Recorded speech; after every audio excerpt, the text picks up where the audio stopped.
Hi, my name is Chris Borky. I'm the owner of Boulder Valley Honey. I'm a beekeeper, but before I became a beekeeper, I was an electrical engineer and computer scientist. I went to school at CU Boulder for electrical engineering and computer science. So I graduated in 2014. I started beekeeping in 2013, so technically I've been a beekeeper longer.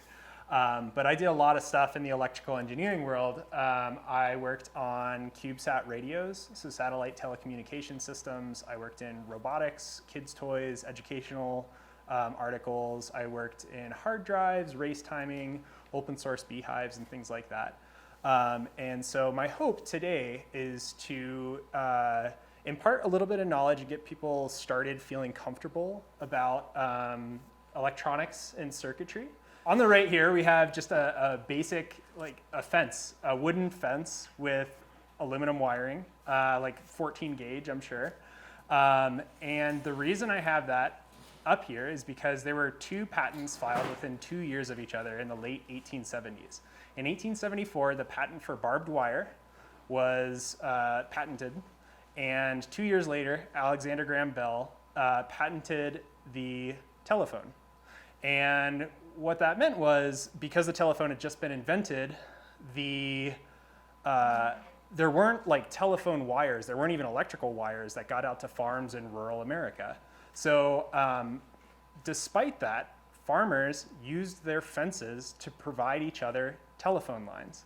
So in a rudimentary way, they used the conductive aluminum wire on fences to extend telephone lines for all of their pasture. And they use that to call into town, get weather information, etc. So the point I'm trying to make here is that farmers are OG hackers. They're some of the oldest, schoolest hackers, and I love that mentality. Just taking raw materials and an idea and turning it into something that can be of use. You know, having weather data in that time is like really helpful for planting crops and just wintering bees and things like that even.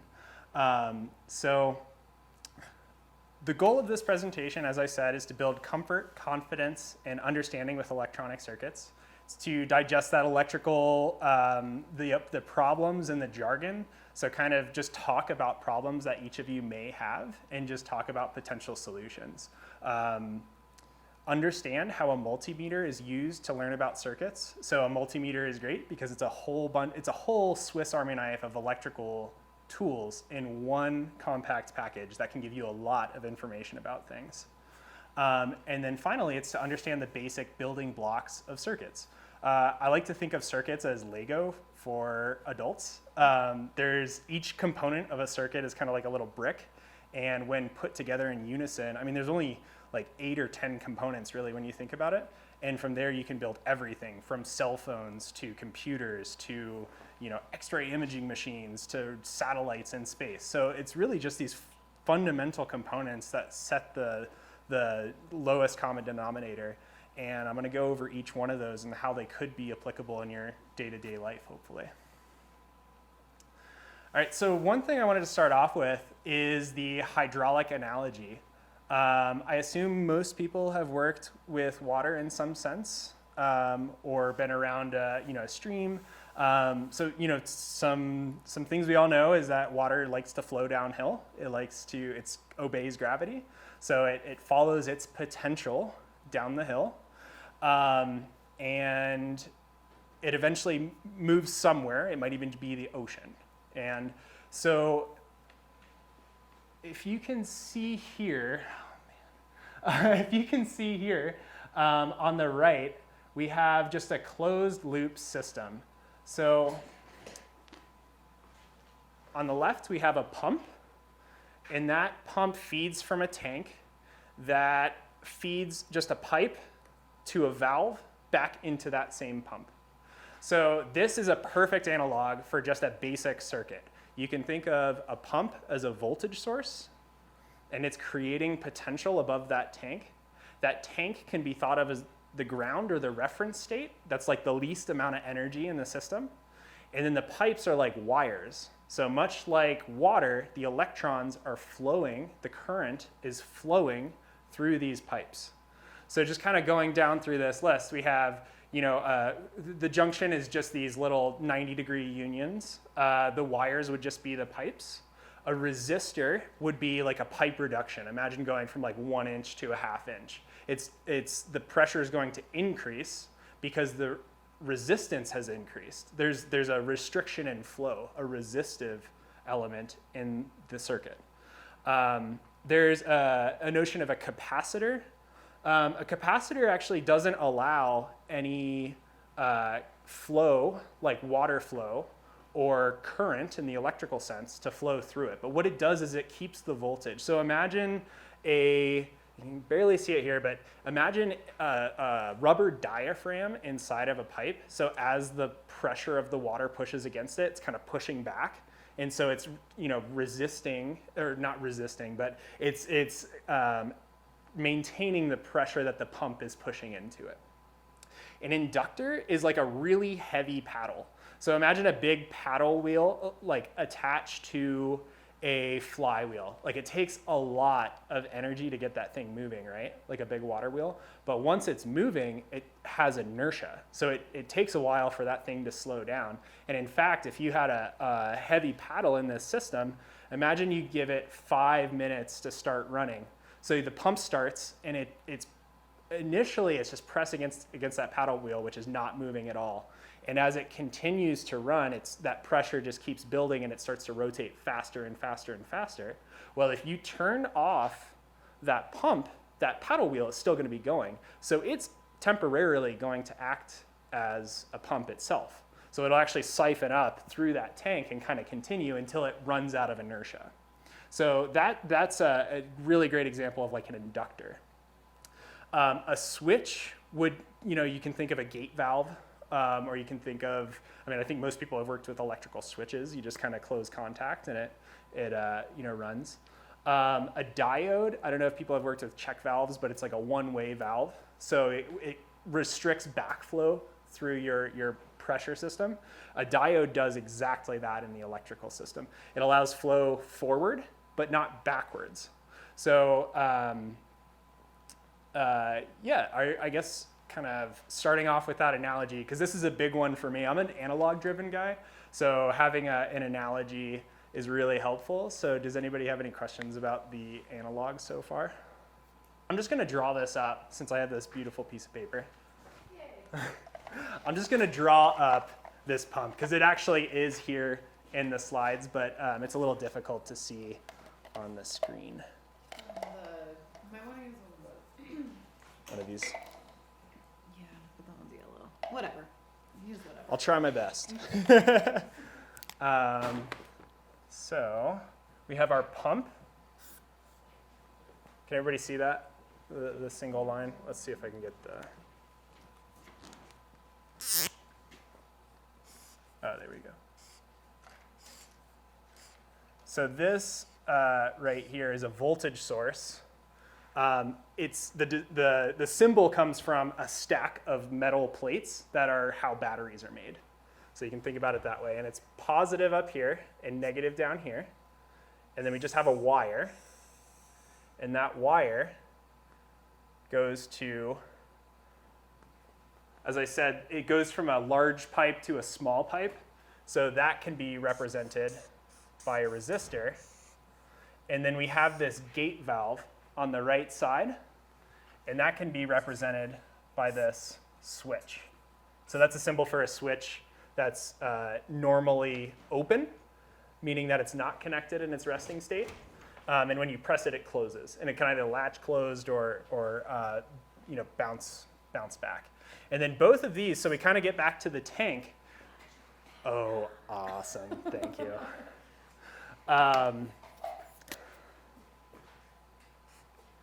So we have this notion of the tank. That's like the lowest potential energy in the system. That's like your water reservoir. And so that tank we call ground. That's the lowest potential, and we just kind of agree. So think if you're working with a system like this, imagine you're irrigating from a ditch from like a holding pond. You are at 5280, you're at a mile high. Do you care about the ocean way down at sea level? Not typically. You really care about where it's exiting your property. So that's, same thing applies to vehicles. A vehicle is a bunch of metal chassis and, a bunch of batteries and wiring and stuff, but it's on rubber wheels, so it's isolated from the road, so it's not even touching ground. So in the case of like a vehicle, we say the chassis itself, that's ground, and everything is in reference to that. So our pump is pumping from the lowest potential upwards. So this will just kind of be like our starter circuit. All right, so I'm going to get into safety here. First and foremost, especially when you're dealing with any kind of wall circuits or anything like that, don't do anything you're not comfortable with. That's the most important thing. If you're not comfortable with anything, that's all right. Everything here is a low voltage, low current system we're going to play with today. We can touch those with our hands. So I like to say it's the volts that jolt, it's the mills that kill. So your heart, your brain controls your heart beating on the order of a couple of milliamps. So a milliamp is just a thousandth of an amp, so you have 1,000 milliamps in an amp. So if you were to cross your heart with a sufficient voltage source that can conduct across you, you will conduct across your heart, disrupting your brain's innervation of your heart and potentially stop your heart. So that's always what we're trying to avoid. And I had a professor in college in working in power systems where you're working with thousands of volts, kilovolts. He said he always, especially beginning, he just works with only his right hand and keeps his non-dominant left hand behind him. And what that ensures is that if he touches something he shouldn't, it's going to cross from his arm down through his leg instead of across his heart. It'll hurt like hell. It'll really suck, but it is less likely to kill you. And there's a bunch of case studies where you can see like downed power lines and linemen that were on the ground one way or another. And if the radiating electricity was crossing their heart, they were a lot less likely to survive in comparison to people who had it going from foot to head or head to foot or vice versa. So that's something to keep in mind.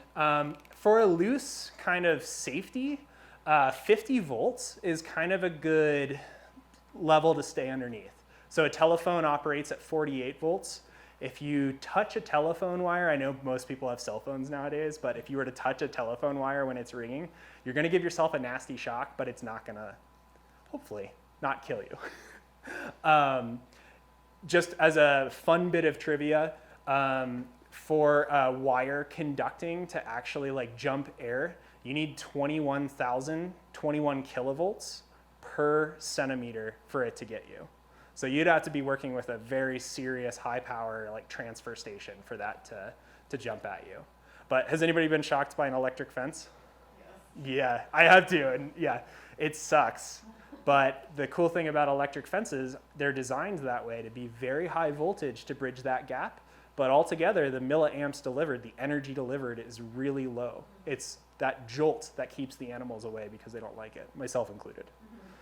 So another thing I'm going to go into is and like I said, if you go to the link, and I'll show it again at the end, there's this 1966 study that talks about the kind of lethal, currents and things like that. I'll just recapture it here. It's about 100 milliamps to 200 milliamps.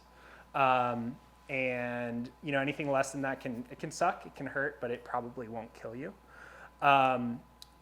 If you're tinkering and if you're salvaging old electronics, which is something that I like to do, I would highly recommend staying away from old CRT TVs and monitors and microwaves. And the reason is they have elements in there. So you remember those water wheels I was talking about, those solenoids? They have transformers, which are a form of solenoid, and those can hold on to a lot of power for a long time. So let's say you're at Resource and they brought in a microwave and tested it. They just plugged it in real quick. Well, it energized and then they put it back out into the yard. That thing can still potentially have enough power to kill you. So old CRTs, big screen kind of things, big higher power electronics. Another thing to keep in mind is if you're working with electronics, if you have, Well, actually, let's break out the multimeters. This is a great first way to start. So I'm gonna grab one to work along with everybody. All right, so everybody's multimeter. I've actually not used these multimeters, but has everybody turned theirs on and seen it working? No, I didn't. I don't know which things to plug into which things. Okay, yeah. So if you take the black wire, if you plug that into common, common is another way for saying ground. It's the common reference for all of your circuits under test. So you just plug that in there and just kind of press it. And it's a little press fit, so you should feel like a nice solid press in there. And then we'll actually start off on the bottom, the V kind of weird squiggly O MA. So that's volts, ohms, milliamps. And if we go ahead and you flip your switch and on it, you should see 3 zeros and then an HV. If it was pointed up, it's the high voltage setting. Let's go ahead and go to that ohm symbol. Go to the one that says 20,000 K. And what we're going to do is just hold that in our fingertips. So does anybody see their screen changing as they hold the tips in their fingertips? I don't know if I did it. Oh, yeah, of course. I'm afraid to like turn it too. I haven't turned. Oh yeah, no, go ahead. There's nothing dangerous about a multimeter. They are meant for observing. You can only get into trouble if you plug it into something dangerous. Yep, exactly, Okay. exactly. So what that is that's the resistance measurement. So what we're doing, I had us set it to 20,000 K. That's 2 million ohms is kind of the limit on this. And by holding it in either finger, what we're doing is we're measuring the resistance of our bodies. I got -1. You got -1? Is that good? That is, huh. Is it? Here, try and hold these ones real quick. What's wrong with me? Do I have it set up the right thing? Huh. You are very resistive is what that's telling me. No. You are off the charts resistive. Oh dear. Inflexible.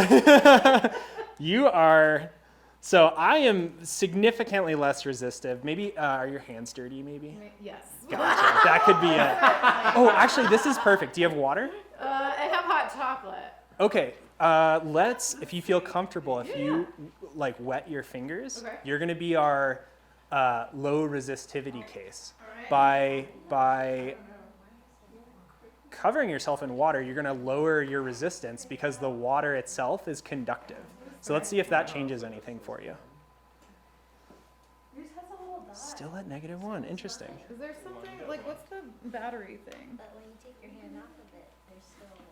I wonder if the battery's dead. Here, do you want to just try these? Okay, yeah, That's here, better. you should take Okay. that one, Okay. and I'll take this one. That's weird. Honestly, this battery might be dead. It might have been on the shelf for too long. I'll just use, I have another, this is my multimeter. It's kind of the same deal. I think this is like $11 online. Like multimeters are pretty inexpensive, and so I usually have, this one I've had for like 10 years now. I just have a bunch of these because they're super helpful. So is anybody else's showing like a battery symbol?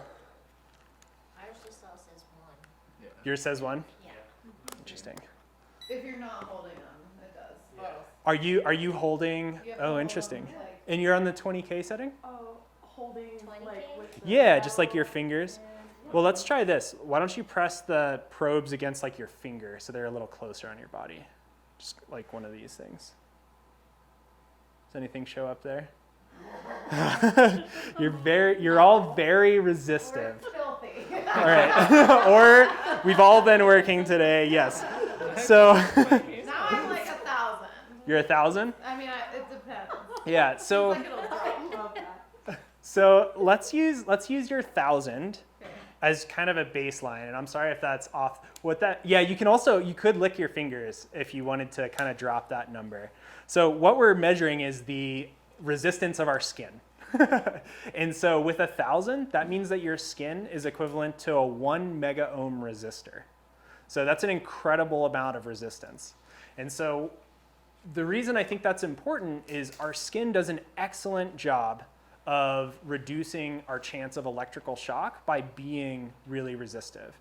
And if you lick your fingers, what you'll notice is you've added a conductive surface onto your skin that reduces that resistance. Hopefully. I think I was holding mine in the wrong hands. Red on right, black Oh, on it left. works now? No, but. Oh, interesting. Oh, it Like, shouldn't matter. I Yeah. was like, maybe, but I was Also, obviously- like mine's dropping as I hold it. Oh, Is that weird? it might be because as things heat up, they're more likely to conduct. Oh, okay. Yeah, so Okay. you might be warming. So that's something, maybe try holding it in your hands and warming up those probes. Otherwise, I'll pass this one around, which is the one I was testing with earlier, if people do want to test their resistance. Steady at one. It's also Yeah. So one is the multimeter's way of telling you off the charts. It means like everything, it's a binary. Such a high resistance on our skin, we're fairly safe, but ways to reduce resistance on our skin, which is bad when we're working with electronics because it means we're more likely to conduct electricity, are to work with wet hands, are to work with cuts on our hands. If you touch the probe to a cut, then you're essentially getting into your arteries, which are a bunch of it's your body's wires for all your blood, right? So it's a bunch of conductive liquid. Yeah, the best way is just to, if you have any cuts, is to Band-Aid them or to, wear some gloves. Gloves are always a good bet. Just some rubber gloves go a long way. So as more of a refresher, I'm going to get into now. We talked briefly about voltage and current. And I'm going to describe that a little bit more with a little bit of math. I'm sorry, I'm hoping to avoid as much math as possible, but there's a fundamental amount that we'll kind of get into. I'm just going to give a refresher. I'm sure most of you know the difference between alternating and direct current. So direct current is something you would find in like a battery, like a car battery or a AAA. It doesn't alternate or change in any way. It just kind of, from ground, if you measure a battery, it'll be 12 volts or it'll be 1.5 volts for a AAA or a AA. Alternating current, which is what comes out of our wall, what it's doing is it's changing its voltage 60 times a second, 60 hertz, and it has a peak voltage of 120 volts. So what you can see here, this is the AC, so this is 0 volts, and this is 120 volts, and every 1/60th of a second, it goes up to a positive 120 volts, and then it goes right back down to negative 120 volts. And then it does these are called zero crossings at the center here, where the voltage measured is 0. And so what we can do is with our multimeters I'll actually use the provided one, is you'll notice that there's an AC voltage setting at the very top of this multimeter. You see there's a 250 and a 200. So what I can do now, and I know our parents all told us not to do this, is we can actually plug this into an outlet safely. So we take a probe, and I'm just going to put it into the right side, and with my dominant hand not touching, I will plug it in the other side. And what we'll see is when I turn, so this was off when I did that, and then I just turned it on, and what some of you might be able to see is 124.6. Does everybody see that? Mm-hmm. So I'm measuring with voltage, the voltmeter setting on this multimeter.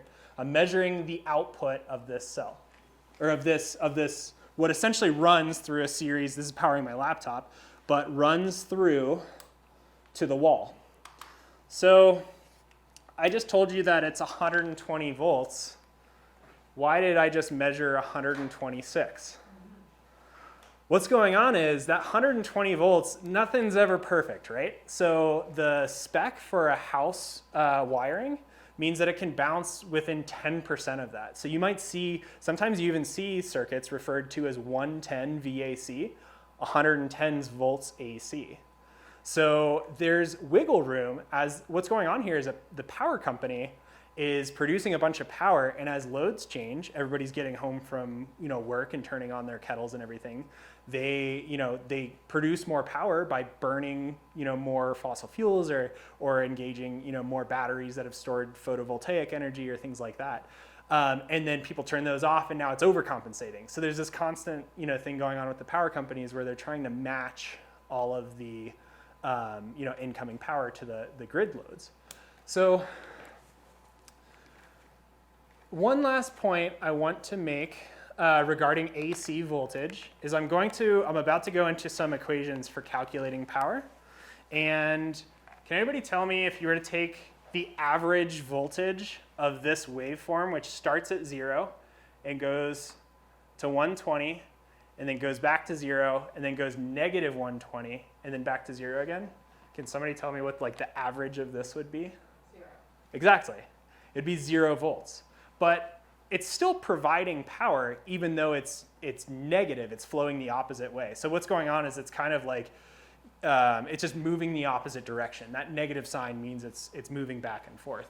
So to deal with that for these equations, there's a notion called voltage root mean squared, which is a convoluted name, but really what it's saying is if you were to take the average voltage of one of these and then double it, you're going to see, and I know this is hard to see and I apologize, but it's root 2 over 2 times the amplitude, which is 0.707.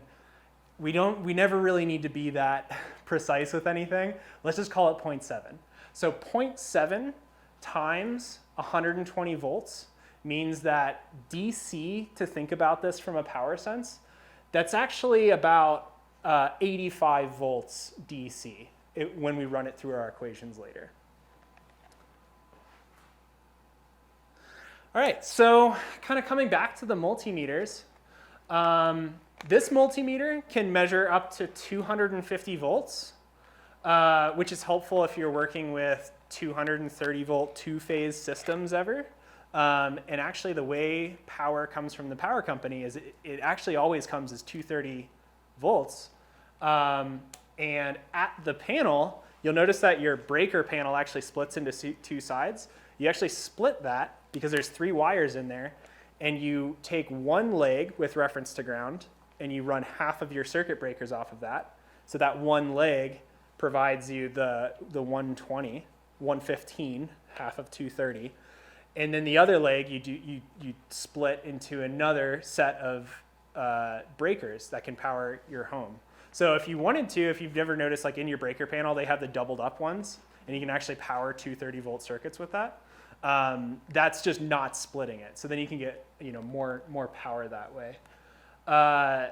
One thing to keep in mind with these multimeters is that they are limited if you measure current. So if you recall, I just like a dummy plugged in the prongs of this multimeter into the power, and it was fine. It measured, and I didn't shock myself or anything like that. If you did that same thing in the current mode, which is on the right side of the multimeter, this is these DCAs, that's DC amps, that's measuring current. And in that test mode, so we just measured in parallel by putting each of the probes on the outside. In an ammeter, so ammeter mode for the multimeter, it actually, to measure the current, has to be in series. So the current will conduct through here, and this will take the brunt of it. So what that means is if you have, and I suspect most of the breakers in here are standard at 15 amps or higher, if I were to do that same thing with this, they would blow out my fuse inside this multimeter, which is a good thing. There's a fuse inside these multimeters that blows before it can electrocute you or damage the multimeter. One of those is more important. Obviously, you don't want to be electrocuted, but that's just something to keep in mind when you're testing with this tool, is that you can potentially get into trouble if you're using current mode for higher power circuits. Voltage is a fairly safe bet as long as you don't go above that 250 volt rating. Again, if you do go above that 250 volt rating, it'll also blow the fuse. So you're double fused. And I won't do it now, but if you back out both of these screws, you'll have access to the fuse itself. It's like a 10-cent part online. You can buy like a box of them for a few bucks, and you can just replace that and keep this thing in good working order. Or buy an upgraded version of a multimeter. So if you do find yourself doing a lot of ammeter-like testing, they have these this style of multimeter on the bottom right. You can see here, it's got a clamp, and if you clamp around the wire, it uses a coupling trick where you can actually measure, kind of roughly, but you can measure the current going through a cable. So you never need to touch it. You just kind of clamp it through there, and you can use that for high voltage systems really, really safely. Okay, so I have these laws. The next slide, I think it'll show up a little bit better. Math. All right, so there's two main equations that I think are the most important right now, and I've tried my best to avoid as much math as possible. But these are kind of the core fundamental ones, especially working in DC and small voltage AC systems. So the first one is Ohm's law. And if you look at the top right here, you can see that V equals IR. Voltage is equal to the product of current, I, times the resistance, R. Now, the second equation is the power law, which says that the power in watts is equal to the current times the voltage. P equals IV. So the reason these are helpful is because outside of the R missing in Ohm's law, you can actually interchange all of these. You can interchange. So if you wanted to say V equals IR and you have the power, well then P equals IV. Power divided by the voltage is current. So thus, voltage equals power divided by current times resistance. So you can kind of, algebraically work with all of these. Why would you want to do that though, if you don't have to?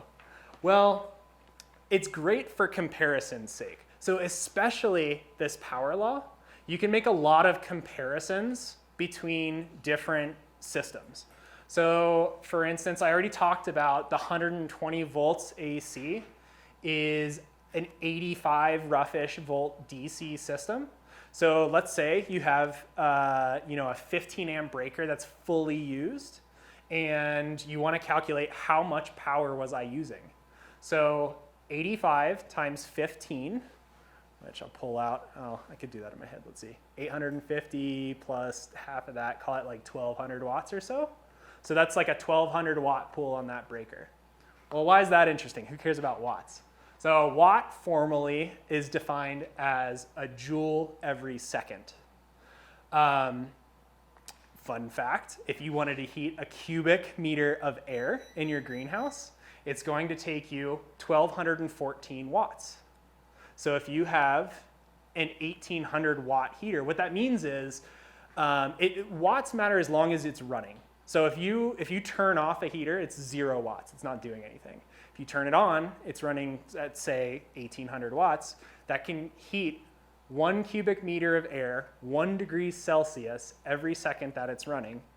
And actually, that would be 1.5 cubic meters, or you could, because of the 1,800 divided by 1,200, just 1.5 kind of factor there. So, but you get the idea. So there's some interesting comparisons to be made.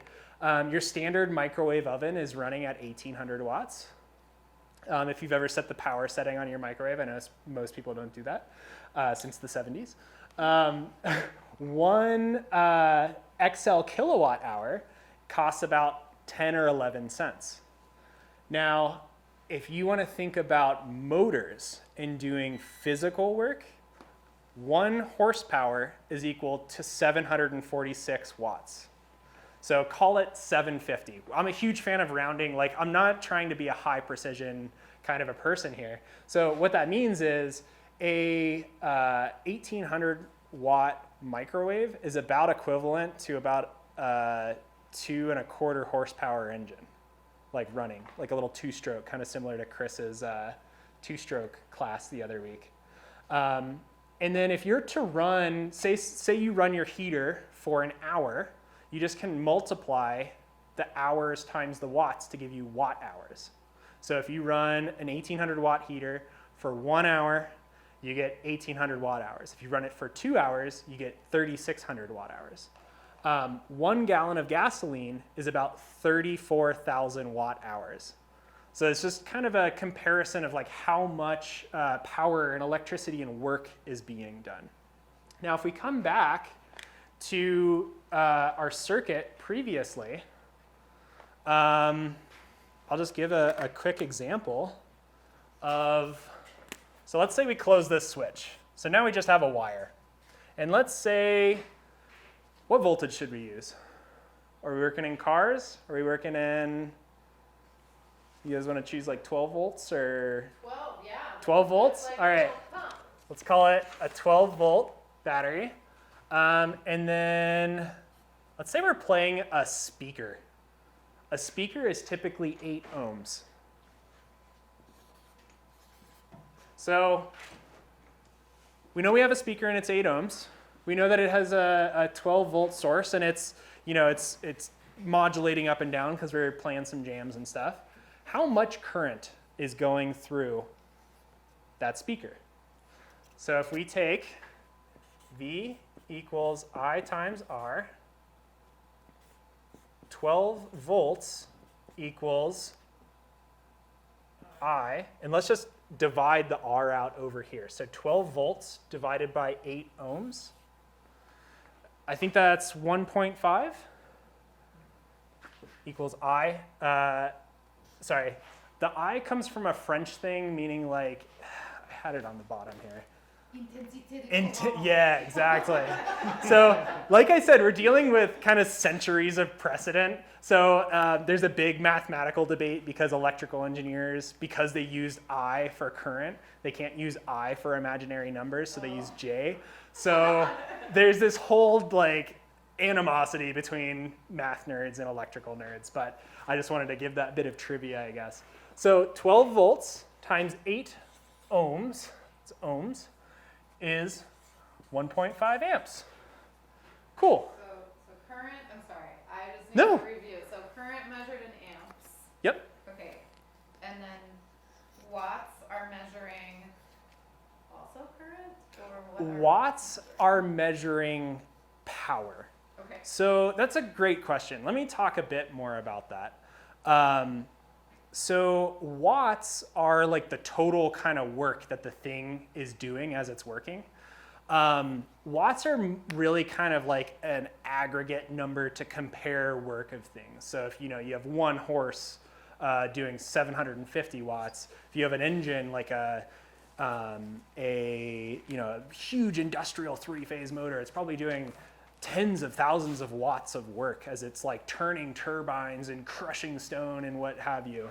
The reason that that's interesting is you can make direct comparisons between things that share similar wattages. It also allows you to, okay, so I talked a little bit earlier about the power lines. So when I started the hydraulic analogy, I was talking about how everything is in a pipe. And the pressure, the voltages, the pressure, and things like that. One thing that's important to note with the hydraulic analogy is that the pipes, even if they're only like a 1/2 inch diameter, they're infinitely strong. So the way that plays out, and this kind of gets back to Tesla and Edison kind of fighting about AC versus DC, is that you can just rail your voltage. And so a lot of power lines, the high power lines here in Boulder are like 500,000 volts. And they're still only pushing, 10 amps or something like that. But 500,000 times 10 amps is, 5 million watts. It's a crazy amount of energy. And it means that you can push immense amount of power on really thin wires because there's no chance of them bursting. So that's where kind of power becomes interesting, is that by working in higher power systems, you have a lot higher efficiency. The danger, Okay, so yeah. amps are measuring like sort of the rate of flow. Yeah, Okay, exactly. The rate Yeah, of flow. Watts are measuring the work done Yep. by the thing working, exactly. and then the voltage is like pressure. Exactly. In what way though? Like how much, it's like pressure is potential. So if you've all worked in like a rain system, you know that if you like raise your barrel up, you're gonna get higher pressure when you bring your hose out. And that's because the potential increases because it's fighting gravity as you increase that higher and higher. So the same thing with voltage and pressure pumps is you can have a monster pump that is just increasing the pressure potential of that water in that pipe by an immense amount. Does that make sense? Yeah, so the voltage, like we were saying on the power lines, the voltage in the lines can be immense because there's no there's no boundary basically. Yeah, Right? exactly. Like, there's just flow. Exactly. Okay. And you can get away with much higher voltages, and that's why they're off the ground, is because there's such high voltages. I was talking about that 21 kilovolts per centimeter to like conduct through air. That's why high power lines are so damn high, is because if you're talking about 1,000,000 volts, you're getting kind of close. It's you're potentially conducting quite a bit. So actually, this is a great time. Those are great questions. Thank you. Let's play with our LEDs. We can start testing some of these, right? Because I don't really, I can talk about all this math and stuff, and it's proven, and there's a bunch of derivations and stuff, but what's way cooler is just to see things in action, right? So let's take a button cell. So these are CR2032 button cells. They're 3 volts, and you can test that. Yeah, actually. Thank you. I thought I grabbed one earlier. I must have lost it in the shuffle. So if we go to our multimeters and let's set it to 20. So the way these layers these levels on the multimeter work is they're like the maximum, and it starts to kind of scale back. So if you put this at 250, when we measure a 3-volt cell, it'll show like 0.3, which is fine. But if we set it to 20, we get more accuracy because of the decimal point on this thing. So if we take the black probe and put it on the kind of, I'll call it knurled, but kind of the like bumpy side of the battery, and then we take the red probe and put it on the top side of the battery, what do people see? 2.96. I'm seeing 3.36, and I suspect it's because this multimeter is a little, the battery, yeah, I think the battery is dead. So 3.33? So that sounds about right. I mean, it's kind of like similar to when I measured the power coming from AC mains. Like it's all within close enough, right? Yeah. So these are pretty low precision systems, but that's fine. So let's go ahead, and if you have, so we've measured the voltage, and so this battery right here is kind of acting as this little 12 volt. We've just determined that that's 3 or 2.98 or 3.33. Let's take the LED that you picked up. Here's one here. And you'll notice when you look at the LED that one of the legs is slightly longer. Do you see that on your LED? Yeah. So if you press the long leg to the positive of the battery, the non-bumpy side, and the shorter leg to the knurled side, you get a little flashlight. Congratulations, everybody. You've just invented the flashlight. So that's kind of cool, right? Like we just made a circuit. So what's going on here? Well, let's measure and find out. So one thing, we know that the voltage of the battery is, call it 3 volts, nominal is what they say. That's like what it should be is what that term means. What if we were to measure the current through this? This should be way below 5 amps. So why don't we go ahead and do that? So if we take, so this is going to be a little bit of a handhold. So if we take the negative of the multimeter, that black probe, and we put it on the underside of the battery, and then we take, in our other hand, we take the positive of the multimeter and put it on the short leg. Oh, before we get too far, remember to change your multimeter to the DCA, and let's set it to 20 M on the right side. It's kind of at like 3 o'clock. So now, if we take the red probe of our multimeter and we put it on the short leg, and now if we touch the long leg, and feel free to bend these LED legs, now that you know one's longer and one's shorter. If it's easier, what you can do is press that long leg back onto the top of the battery, and you'll start to see your multimeter is measuring the current going through that LED in milliamps. Okay, so I'm doing a long leg on the positive side Yep. of the battery, right? Yep. Okay. And then I'm touching my red guy to the other leg. Is that right? Exactly. Okay. And do you see a Yeah, 11.5-ish. 11.5? Yeah. So you're measuring 11.5 amps, milliamps, sorry. I am measuring 4.56 on my, you have a yellow LED. What's Red. cool is, oh yeah, red, sorry, I'm Yeah. colorblind. So what's cool is, depending on the color of the LED, the current and the voltage at which they operate actually changes. It's like a fundamental chemical difference between the LEDs. So does anybody else measuring current? It's like, yeah. It's kind of finicky. My light is flickering.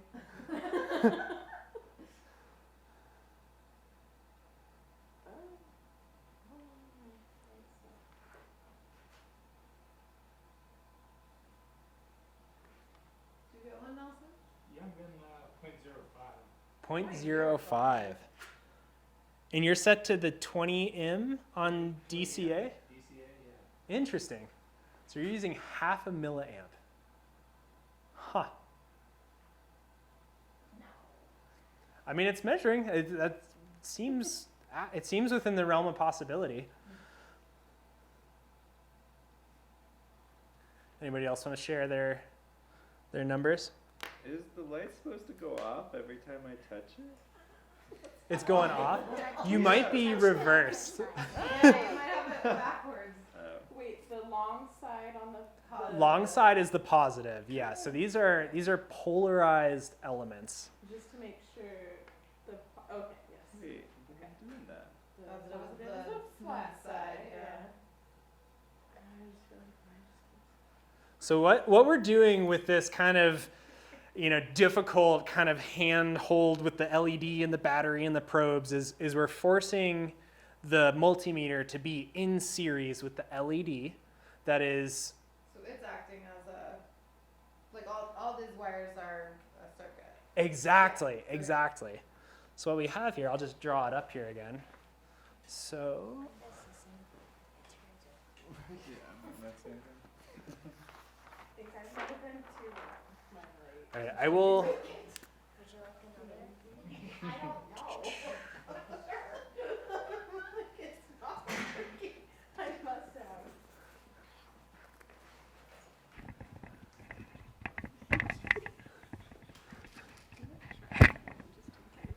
Yeah, I'm gonna try a different one too. Oh, really? Yeah, because mine was. This one goes here. So I'm actually just going to repurpose this piece of paper if y'all don't mind. There's many more pieces. Okay, of paper, okay. So do whatever you need to do. All right, I'll get one of these going then. I love how stubbornly long that It's sticky, so just Oh, is slap it? up there. Yeah. Oh, nice. Perfect. All right, so let's draw what's going on here. So again, we have a voltage source. Whoop. And we'll call that, I know people measured other things, but these are supposed to be 3 volts, so I'm going to say it's 3 volts. That's our battery. And that's our battery. And then the symbol for a diode goes like this. It's a triangle, a little bar at the end, and it comes back down. And so you can connect that. What we've done though is we have our multimeter in series here. So I'm just gonna draw a box and say multimeter. Specifically, this is an ammeter at this point because it's measuring the amps of the circuit. So this comes back around, and we're noticing some of the currents. I heard 0.5 amps, and I heard I had like 11. you had 11, or sorry, I'm saying amps. What I mean is milliamps. Okay. 11 milliamps. Because recall, we wouldn't want to be handling, amps in our hands at least. So we also know that this thing is polarized. It has a long leg. So I'm just going to draw up here. There's a plus side and a minus side. So that's the circuit we just built. So makes light. That's kind of cool. Now we have a flashlight. So if we keep that in our toolkit and we need to measure our battery in our car because it's dead late in the night, we can just keep that thing on the back of the multimeter and use that as a quick light source, or a cell phone battery, whichever is more convenient. So I drew this diode, and this diode is very different from a resistor. A resistor, when I previously calculated that V equals IR, the diode actually doesn't have a resistive component. It has what's called a voltage drop. So I think the lid was propped on the LEDs, but as we leave tonight, if you notice, the LEDs actually have a voltage that it's rated for. And one of the things about LEDs, which are similar to check valves, is that they don't actually restrict the flow of current through them. They're more than happy to run as much as they can through. So these things are rated to 20 milliamps. And the reason I chose these CMOS 2032 3-volt batteries is that I know that they won't source more than a few milliamps. It sounds like maybe 11 in one case. If we were to plug this into something like a 12-volt car battery, it would burn out the LED instantly. So one of the ways to restrict the LED from burning out is to actually put a resistor right here. So by doing that, if you have 3 volts and you want to make sure there's 20 milliamps running through this LED so it doesn't burn out, well, what would that be? So we have V equals IR. Voltage is 3 volts. Well, let's say in the case where we're calculating for a 12 volt system. So we have 12 volts equals I, and we bring the R over. I apologize for my handwriting. So we divide by, we know that we want 20 milliamps because we're trying to calculate the resistance. And 20 milliamps is actually 0.02. So it's important to keep your units in volts, amps, and ohms.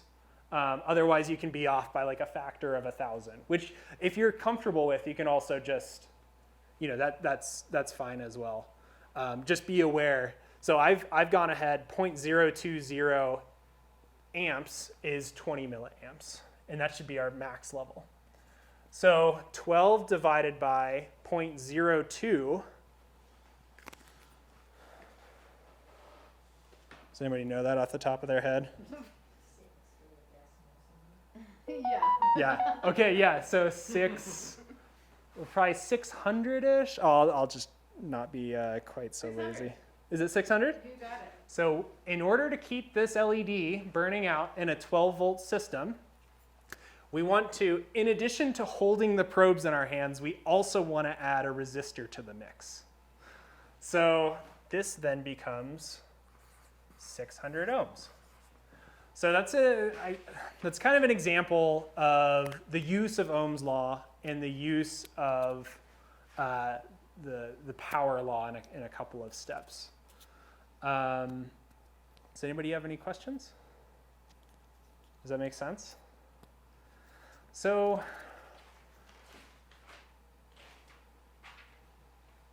I talked a little bit about. I have a question. Yes, yes. What is a resistor and what does it look like? Like, wow, how would we add one into this system? Excellent question.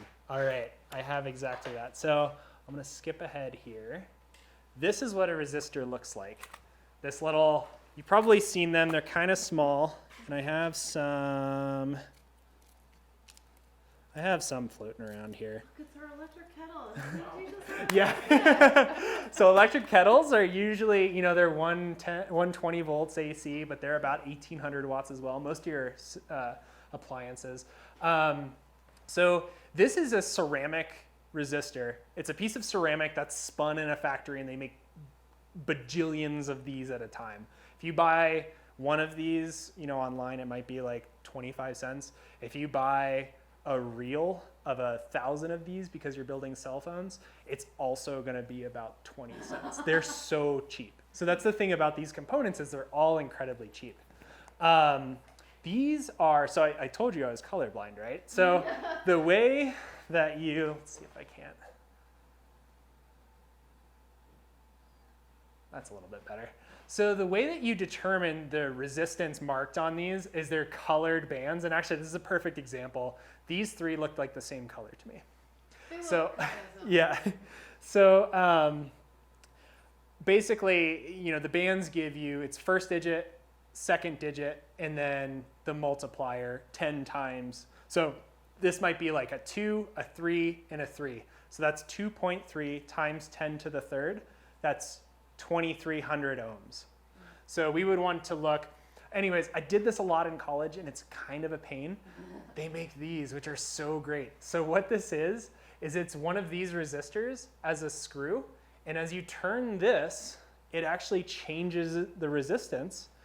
And as we know, we can use our multimeter to actually measure the resistance. So I have one right here. So this is one kind of in the flesh, just kind of this little resistor. It's got like 3 little legs. So did I answer your question? yeah. Cool. Yes, I now understand what Yeah. a resistor is. So really they're kind of dumb components. They really just resist the flow of electricity. They're just reduction. So kind of going back to the hydraulic analogy, it's like some hair in your drain pipe of your tub. If as the clog in your pipes occludes the water, the water in your tub is going to start rising, so the voltage is rising, and the flow of water through that pipe stays the same. As much as, eventually your tub's going to get full enough that there's so much pressure, it's just pushing it through, right? So that's kind of an analog for how resistors are working. So let's go into, we played with a diode, we've played with the multimeters a little bit, and some simple voltage sources. Let's get into capacitors. I chose this analogy because it's especially, I have a cistern that's been freezing when it gets too cold. The lines that go from the cistern up into does anybody recognize this pressure tank? We have one in the shed over there. Yeah, so what it is it's like a compressed air bladder, and it's at 38 psi or so. And the way it works is you pump water with your pump, you impart pressure into that system, and it pumps in on the left side here, and then it holds as a reservoir, and that bladder is like pressing down on all the water in there. So when you go to open this, all of this pressured water kind of moves through with the same voltage it was pumped into. So I think this is an excellent analog for a capacitor. you get capacitors. This is a ceramic capacitor. These are electrolytic capacitors. Electrolytic capacitors hold more charge. So charge, we're talking about, with current, we're talking about electrons moving.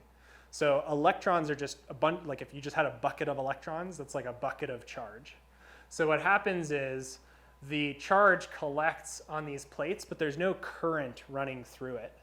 So what it does is it stabilizes your voltage, that pressure. It holds at the pressure. So it's very similar to these pressure tanks. I just wanted to point out these electrolytic capacitors, if you ever have faulty electronics, there is a very good chance that it's these. In the late 90s, Panasonic made a bunch of electrolytic capacitors. Like I said, they're making bajillions of them at a time. They went into a bunch of TVs and equipment and all kinds of circuits that went onto the consumer market. And something with the chemistry wasn't made quite right. So you can maybe see a little bit, the tops of the capacitors started bulging as electricity ran through them. There's like a little bit of a chemistry going on in there, and they started bulging and they started deforming, and that started breaking the capacitors. And these are used very often in power circuits because they stabilize your voltage, they stabilize your pressure. So that's a good thing to check out. If you see a bulging capacitor in something that's not working on your farm, that's an excellent thing to consider replacing. So here's our diode. You know, kind of just as I showed on the side here, it has an anode and a cathode. One way to remember anode and cathode is don't panic. Positive anode, negative is cathode. Really, it just says that electrons flow, or current flows from the anode to the cathode. That's the positive and negative. All right, so we've kind of talked about some of the basic building blocks. Let's talk about some car batteries, because I think that's a really common thing in all of our lives that is, I think, a little misunderstood. So the way a battery is built, this on the top right is one of the original batteries. There is like a scientist, I think at this point he was a naturalist. I forget who built it, and I should remember. What this is it's a stack of alternating metals. And I think one of them's copper, and I think honestly one of them is lead. But what happens is when you stack metals like that, one metal is more electronegative. It's just a property of metal. It's how much they want to hold on to or give up their electrons. And by putting two metals together, you get what's called galvanic action.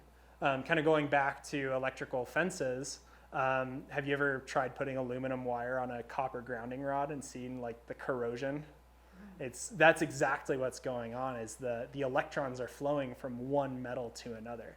So that's a good thing if you want batteries though, because you want to conduct, you want to like create flow.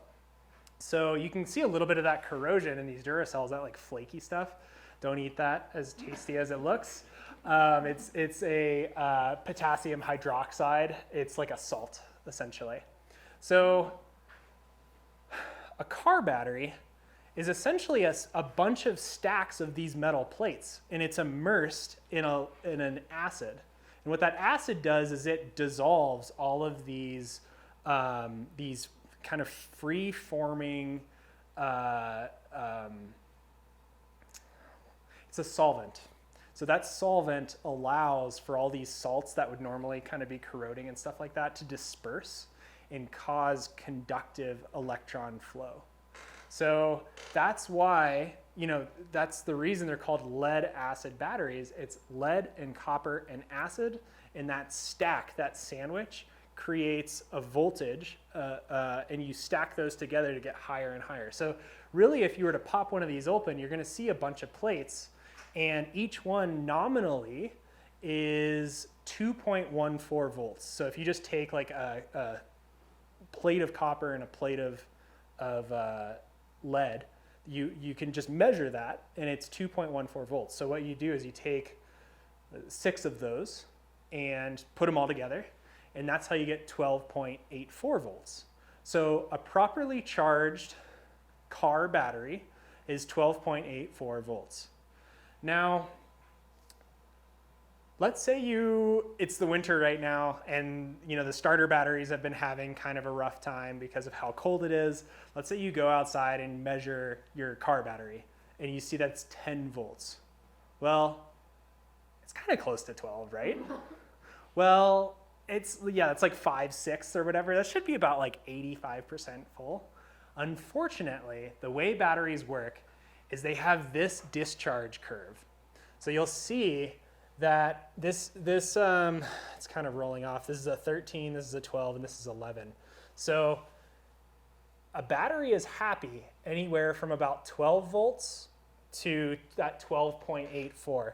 But as soon as you drop below 12 and get to this knee, that steep curve right there, that's the battery trying to provide current, and it just can't do it anymore. It's just dead.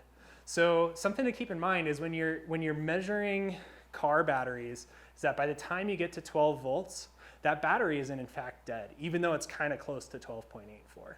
There's things you can do to return that battery to life. So what's happening is as you discharge your battery, you're causing a chemical reaction that releases a bunch of electrons.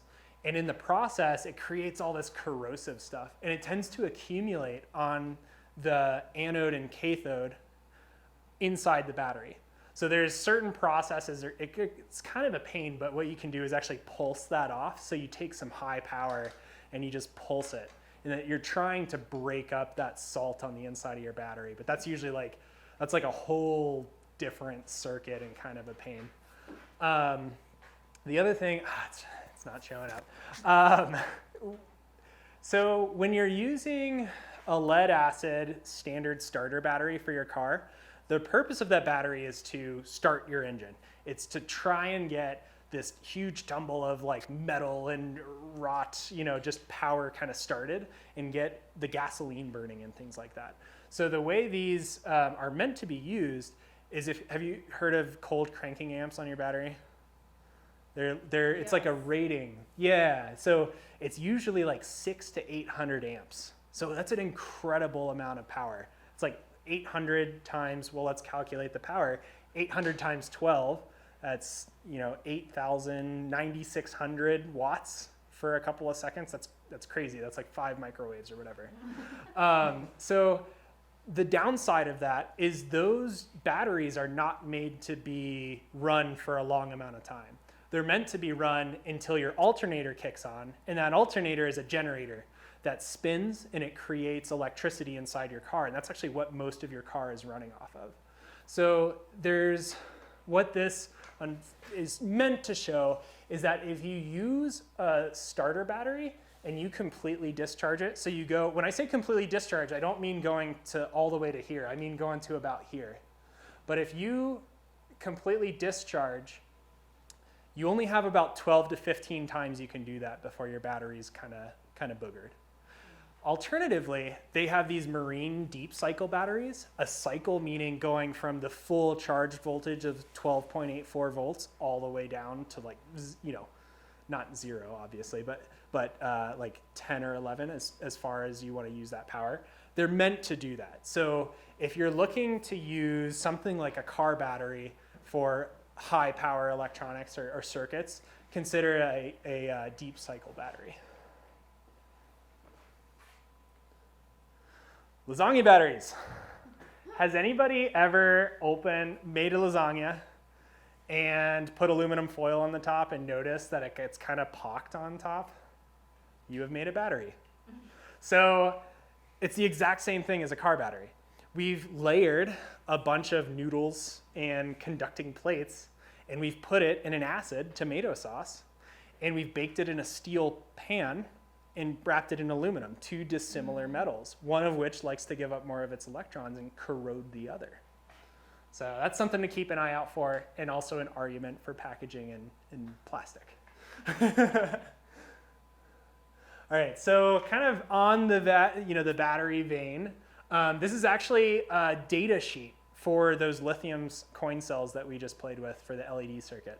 So it's incredibly difficult to read, and I apologize for that, but The nominal voltage you can see here, and it says 3 volts, and it has a capacity of 275 milliamp hours. So altogether, if we take 225 milliamp hours, let's just call it 200 for easy math. So let's call it 200 milliamp hours times 3 volts. That's a 600 milliwatt battery. So one CR2032 compared to a 9,600 watt hour car battery, right? The voltages for these batteries are kind of dependent on the chemistry. This is made of lithium, magnesium, nickel oxide or something like that. It's some special Energizer Duracell compound. But I guess my point with this is there's a lot that you can learn about electronics by reading the data sheets. So if you have a faulty part on the, just a solenoid or something like that fails out in the field, if you just get on your smartphone and you just Google, like I just Googled datasheet CR2032 and this popped up. So it'll usually be a PDF and you can just learn all about that. You can learn what the resistance of your solenoid should be when you test it with your multimeter. You can learn what its normal operating conditions are. This is just kind of an interesting one. It's a lithium-ion battery. So all of our cell phones have these thin packed lithium ions, and they're they're really high energy density, meaning there's a lot of charge you can put in them, and they have really high kilowatt hours.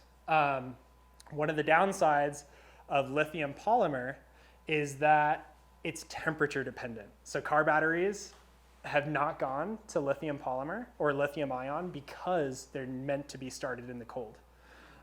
So this is just, if you recall that, that discharge curve for a car battery, this is a similar discharge curve for lithium, but at different temperatures. So this is at negative 20 C. So if you try to use your phone at negative 20 C, you're going to very quickly drop that capacity out versus 40 C. It's a lot more friendly. You can go from this 4.2 volts to about it looks like 3.4 volts or so, and get 2.5 amp hours times that 4 volts is, well, 2.5 times 4 is 10-ish watt hours versus however much that is, which is not a whole lot. It's kind of dead out of the gate. So if you can avoid, if you're in really cold conditions, that's only when you're trying to discharge. Just being in cold conditions isn't going to kill your battery. It's using it in cold conditions is going to kill your battery. Okay, I have a couple options here. I realize I've been talking quite a bit. And I was going to talk about inductors, transformers, and solenoids.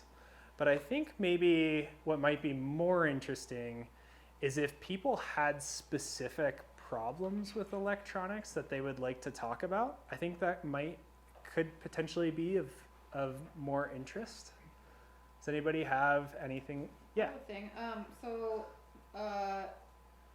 I really want to use this to test my solenoids. Yes. For my valves. Awesome. Out in the field, and because I just can't tell, like, if it's a problem with, my timer or my valve or what it is. So how would I do that? I would probably want to look up the specs for the solenoid, right? Definitely. I'm gonna go ahead and jump ahead here. So I have exactly this in the slides. I have some solenoid issues. Really quickly, what a solenoid is it's a little bit of wire, and when you run electricity through that wire, it creates a magnetic field, and that magnetic field pushes a rod into a pipe.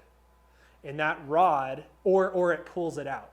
So that rod effectively closes or opens the pipe, right?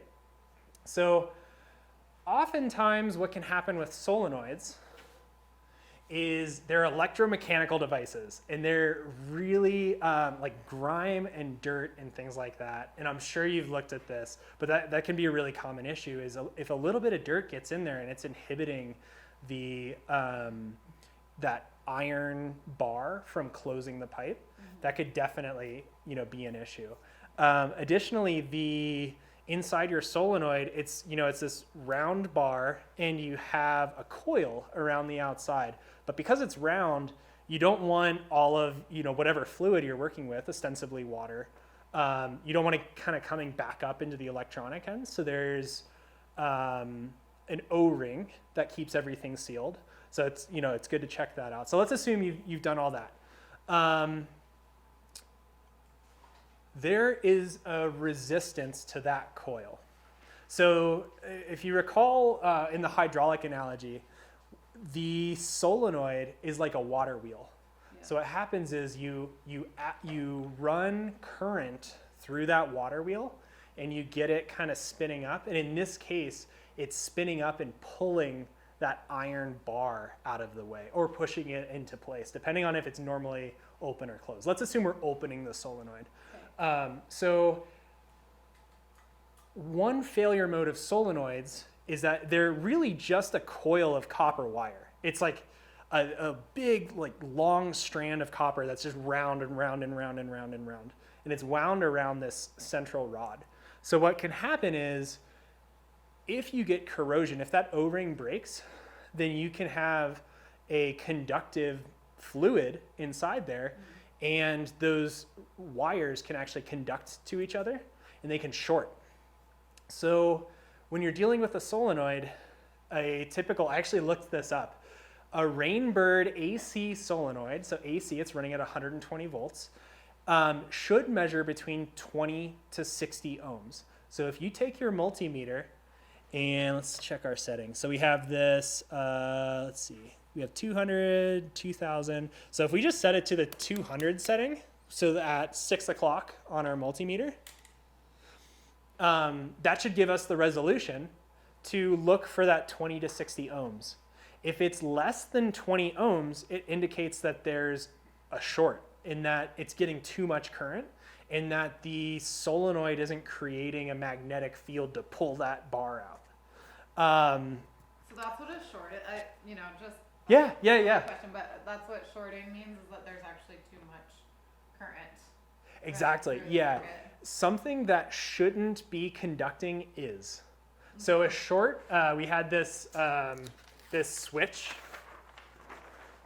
So a short is just a switch that should be open and it's closed for whatever reason. You can have a short because you have a wrench fall between two battery terminals. That's a short as well. An open is the exact opposite.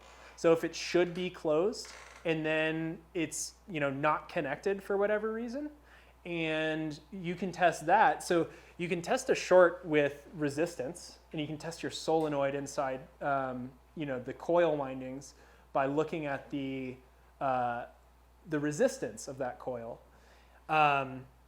If you want to check if there's an open, you can use a continuity test. So at the very bottom of these multimeters, you'll notice there's a little diode on there at kind of like 545, I'll call it. There's like a little diode in a box. What that is, mine actually died. What that is it's actually a continuity test. And so what'll happen is, if it's continuous, if it's a wire, if it's closed, it'll show 0. If it's open, it'll show 1, because there's nothing getting through there. Some multimeters actually have a sound version of a continuity test. So I just set it to the continuity setting on this multimeter. And I've got to correctly actually set it.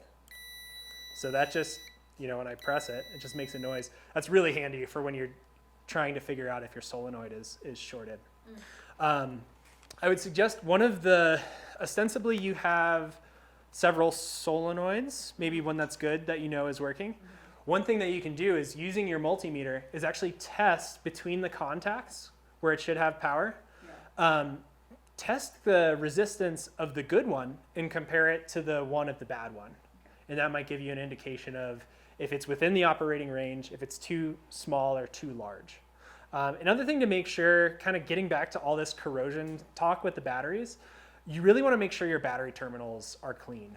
And one way to know if you're getting good power is to actually just measure the voltage at the terminals. So not on the wires themselves, but if you can actually get to the terminals, which are often just screws, just touch the heads of the screws and see, are you getting 120 volts AC, or is it something like 90 or some weird other, voltage that is not what should be coming out of the wall. And, recall that it can be up plus and minus 10% on its own anyways. So did that help? Yes, thank Cool. you. Yeah. Does anybody else have, that was such a great question. Yeah. Yeah. So you just said dial it down to 200, but like, how do we know how to do that? Gotcha. Multimeter, like, Okay. how do we know which setting to put it on? Yes, that is an excellent question. So what's going on with these multimeters is they are not, there's auto ranging multimeters where it'll kind of automatically do that. What you're doing when you do that is you're setting how many digits of precision. If you notice, there's only 4 digits on this screen. So if I set it to 20,000, that means that I can read up to 20,000 ohms before it's too much to fit on the screen.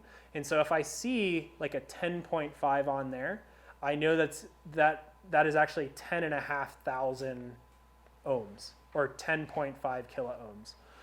The reason I chose 200, so the other option was to go to 2000, which was just kind of too much. And the reason I chose 200 is because according to the Rainbird AC solenoid data sheet that I found, it should be 20 to 60 ohms. So you can absolutely set it to 2000. And oftentimes I'll do that same thing. I'll just set it way too high and realize, oh, I've blown out the precision of this thing. So I just like kind of change it and remeasure it. But that's why I made that decision. And then, so when we were measuring our body resistance, we set it at 200 or 20. I don't know what that's supposed to be. It says 2,000 K. 2000K. Oh, for your body resistance. Yeah. Yeah. So So we did that because that's the right range. yes, because I just kind of knew that human skin is like mega ohms of resistance. So that's another thing, if we wanted to, I know we're getting a little close to 7 o'clock here, but, one fun thing is to look at, well, are 12 volt batteries dangerous? What's the current if we have a 12 volt battery, and let's say we just touch them? If we have 12 volts divided by 5 million, let's say 6 million actually, let's say our skin is 6 million, then that means the current, if you recall, a dangerous current is on the order of milliamps. Well, 12 divided by 6 million is something like very small. Yeah, it's like, I think it's something like it's like 50 microamps or something like that. And so that's why it's, considered fairly safe. Now, all bets are off. If you drop a wrench in there, that wrench is really conductive. And the danger then becomes if you short that wrench, it's getting 600 amps. And you know what happens to metal when you pass that much current through it? It gets really hot. So how are you going to get it off? Just like shovel or something. You just got to get it out of there, right? Let's see. Yeah, here's some more. Oh, here's the actual data sheet itself. So you should be looking for exactly 38 ohms if you have and these vary by manufacturer and all that kind of stuff. But if you have a model number, if you just go into Google and say that model number data sheet, usually in like the first 10 hits or stuff, you'll get a PDF, and it has way more information than you could ever want. But it probably has guidance on how to test all these things. Yeah. So I can also use my multimeter to test, let's say, the battery on my tiller or something. Absolutely. Okay, Yeah. To check and see if that's why it's not starting. Exactly. Okay. Yeah. So if you have, a 6 volt battery is just a 12 volt battery with half of those little mini plate stacks, right? So what I said about the 12.84 being ideal and then 12 being not so ideal, that means that it's 6.42 is kind of ideal for a 6 volt battery, all the way down to about 6 is getting a little sketchy. Yeah, and so I guess I'll finish off kind of on the battery talk. Last educational talk with Chris Korba, there was a question about using a trickle charger to start your car. And I just wanted to address that kind of in this talk.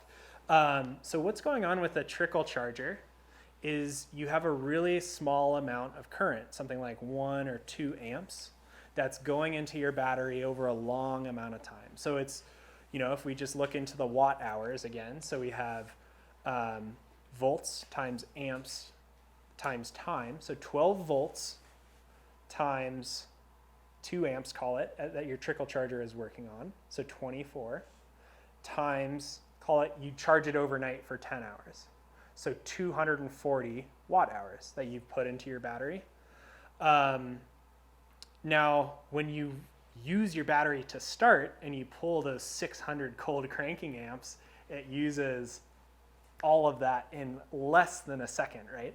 So the issue with trying to use a trickle charger to start a vehicle is that you need an immense amount of power, and that trickle charger is only meant to provide up to that 2 amps instead of that 600 or so amps for the cold start. So what will happen is that trickle charger is more than happy to try its best, but it's going to die trying.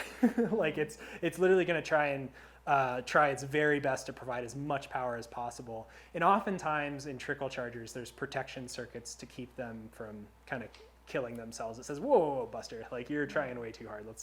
We're just going to cut it right now.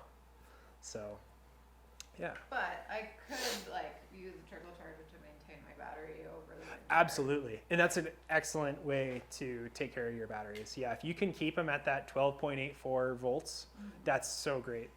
Because as long as nothing's hooked up to it, that's another thing to keep in mind is, a lot of the reason that you need to drive your car in the winter is because your car is itself a circuit.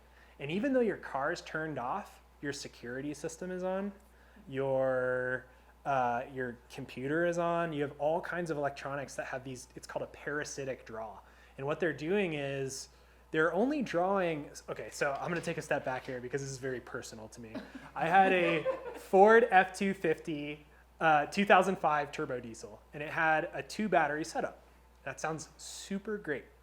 The issue with that setup is that once one battery dies, let's say you have a 12 volt battery and a 10 volt battery, that 12 volt battery is going to charge your 10 volt battery, which is already dead. So Vampire. exactly, it's a parasitic. Yeah, it's like little vampire parasites. So what I learned going through that whole process is don't have a dual battery system if you can avoid it.